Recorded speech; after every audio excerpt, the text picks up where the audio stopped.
Operation शाबान जारी है। 83 के करीब दहशतगर्द मारे गए हैं और ये सारे दहशतगर्द निकल रहे हैं, नज़र आ रहे हैं, पूरी दुनिया को दिख रहे हैं। और सबका ही ताल्लुक जो पकड़े गए हैं कराची 27 जून को गुलिस्तान जौहर में वाक़ रेंजर्स कैंप ऑफिस के मामले में जितने दहशतगर्द थे कुछ मारे गए, एक पकड़ा गया, उनके सहूलतकार मुकम्मल नेटवर्क पकड़ा गया और आपने सबके बयान सुन भी लिए हैं। कोई हमें बईद भी नहीं था कि अफ़गानिस्तान से नहीं होंगे, हमें पता था क्योंकि वो भारत में जिस तरह उनका वज़ीर जाके खुश हो रहा है, उसको वो अपनी धरती लग रही है, तो हमें अंदाज़ा था। लेकिन सर दहशतगर्दी एक बार फिर पैचेस के साथ बार बार हम देखते हैं कि ख़ास तौर पे बलूचिस्तान को बहुत ज़्यादा टारगेट किया जा रहा है और हमारी अफवाज वहाँ पे फ्रंट लाइन फाइटर्स हैं। जिस आदमी ने आज से 11 साल पहले ये एक्सेप्ट कर लिया था कि वो इंडियन नेवी के अंदर कमांडर बैठा हुआ है कुलभूषण यादव, उसका फैसला क्या हुआ, मैं वो पूछना चाहता हूँ। उसके हवाले से उसने तो सारे नाकाबिले तरदीद सबूत तो शवाहिद मौजूद थे, तो क्या आलमी दुनिया ने ये अब मामला हल कर दिया? जबकि उसके मुकाबले में जब बॉम्बे अटैक्स हुए तो अजमल कसाब समेत तमाम को उन्होंने मौत की सजा सुना के फारिग कर दिया। अब आ जाते हैं ऑपरेशन शाबान। क्या ये पहला ऑपरेशन है ऑपरेशन शाबान? तो ये ऑपरेशन शाबान पहला नहीं है। क्या हकीकत नहीं है अरसलान साहब कि 20 साल से ज्यादा हो गए हैं ऑपरेशन होते हुए? हम देख रहे हैं, आप भी देख रहे हैं, मैं भी देख रहा हूं। और पिछले 10 साल में तो बल्कि 13-14 साल के अंदर जब से नेशनल एक्शन प्लान मारद वजूद में आया था तब तक तो ऑपरेशन बेतहाशा तेज हो चुके हैं। ऑलमोस्ट 13 ईयर्स हो चुके हैं इसको। तो फिर क्या हुआ? मैं ये देखें, चंद चीजें हैं बड़ी सख्त जो मैं बोलने वाला हूं। पहली बात यह है कि हमें अपनी दाखिला पॉलिसी का असर नौ जायजा लेना पड़ेगा, ये नाकाम है। दूसरी जानिब खारजा पॉलिसी के ऊपर बात करनी पड़ेगी जो बलूचिस्तान के हवाले से और इंटरनेशनल पावर्स को दोस्त बनाते हैं, जो दोस्ती के नाम के ऊपर आपकी पीठ में छुरा घोंपते हैं।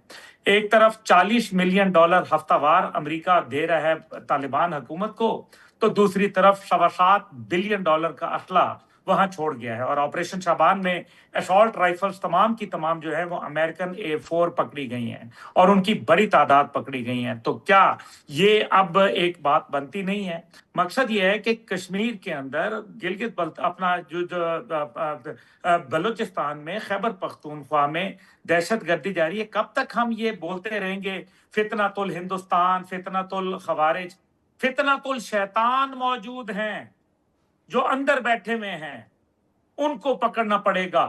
जो मुराद लेते हैं, जो पॉलिटिशियंस का लिबादा ओढ़े बैठे हुए हैं, जो वहां काम नहीं करने देते, नेशनल एक्शन प्लान को मुकम्मल काम नहीं करने देते, उसके ऊपर अमल पैरा होने से लैतो-लाल से 13 साल से काम ले रहे हैं, जिसके नतीजे में बिलियंस ऑफ डॉलर का हमें नुकसान और हमारी हजारों कीमती जानों का नुकसान हुआ। ये आप मुझे ये बताएं कि आप कब तक इस बात के, आपको इस सिस्टम के अंदर अगर आपने कोई आप ऑपरेशन करना है तो आपको इसके लिए चाहे पाकिस्तान में इमरजेंसी लगानी पड़े, आपको बलूचिस्तान की हुकूमत को हटा के गवर्नर राज करना पड़े, do whatever you wish to, जरूर करें। लेकिन अगर आपने इसी अंदाज में इन्हीं लोगों के साथ जो SHO की मार थे, फलाने थे, ढिमकाने थे, अगर इनके साथ आपने चलना है जिनकी प्रायोरिटीज में ये नहीं है कि कश्मीर जल रहा है, 1 महीने से ज्यादा हो गया लेकिन वजीर आजम आजाद कश्मीर वहां नजर नहीं आ रहे, गवर्नमेंट नाम की कोई चीज नहीं रही। एक दफा अब खुदा न खाता, और आपकी मेरी ये बात भी होती रही कि कश्मीर के अंदर खुदा न खाता अगर भारत ने शुरू कर दिया तो आपके लिए मुसीबत। और आज का जो वाकया इंतहाई अफसोसनाक, जो मर्जी आप कह लें, लेकिन भारत है पीछे। लेकिन मसला अरसलान साहब यहाँ खत्म नहीं होता। यहाँ बात अब दहशत गर्दों के खिलाफ नहीं है, अब ये ग्रेट गेम चली गई है। ये ग्रेट गेम के अंदर अमेरिका भी शामिल है, इसके अंदर कुछ अरब ममालिक भी शामिल हैं, इसके अंदर अफगानिस्तान और इंडिया और इजराइल भी शामिल है। अभी ये मौलवी उमरी जो था, उसने अताउल्ला उमरी, उसने जाके क्या कहा, मेरा DNA वो है। खुदा का खौफ करो, तुम लोगों को इतनी शर्म नहीं आई कि तुम वहां जाके कुतुबुद्दीन ऐबक का, अहमद शाह अब्दाली का, शेर शाह सूरी का, उन लोगों के नाम के ऊपर तुम धप्पा लगा रहे हो कि तुम्हारा और काफिरों का DNA एक है। और वो जो कहता है आगे, जिसका DNA उसने मिलाया अपने साथ मोदी का, वो मोदी कहता है मेरा फादरलैंड इजराइल है, और इजराइल किसका बगल बच्चा है वो आप नहीं जानते। तो भाईजान ये 4 अलिफ हैं आपके सामने जो आपके खिलाफ नबर्द आजमा हैं। इसीलिए मैंने कहा آپ کو اور تیسری بات یہ ہے کہ آپ کو اپنے اوپر نظر ثانی کرنی پڑے گی. آپ کو کسی تیسری پارٹی سے اپنے اندر کی کوتاہیوں کا جو آپ کے فیلئرز ہیں یا آپ کی جو بھی وجوہات ہیں وہ اسیسمنٹ کروائیں.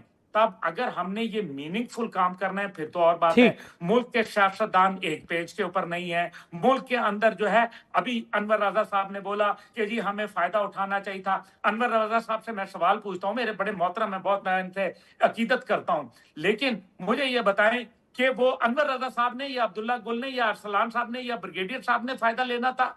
ایران کے ساتھ تجارت جب کھل رہی تھی, جب اس کے اوپر تیل کی پابندیاں ختم ہوئی تھی, آپ کا بارڈر بھی وہاں ساتھ لگتا ہے, آپ کو ہرمز کی بھی ضرورت نہیں تھی, آپ نے کیوں نہیں کیا؟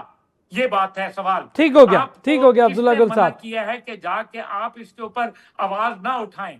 آپ کو کس نے منع کیا ہے کہ آپ ان 100 کے قریب جو سیاستدان وہاں بیٹھے ہوئے ہیں بلوچستان کے اندر, جو خاموش ہو کے زبان بند کر کے بیٹھے ہوئے ہیں, جو کسی کے اوپر بات نہیں کرتے؟ بلوچستان جل رہا ہے, جل رہا ہے, فوج قربانی دیے چلی جا رہی ہے, اور مولانا یہ کہہ رہے ہیں کہ جناب ہمیں جو ہے وہ یہ ٹھیک ہے اس کے عبداللہ لیے گل صاحب, تنخواہ کے بڑی لیے, تو تنخواہ آپ لے لیں اور آپ اپنے پیاروں کو جو ہے وہ بھیج دیں شہادت کے لیے. یہ ٹھیک ہے, نہیں ہو, یہ ٹھیک ہے, بری بات ٹھیک ہے. ہے. میں مولانا کا احترام کرتا ہوں لیکن اس بات پہ میں ان سے بالکل سہمت نہیں.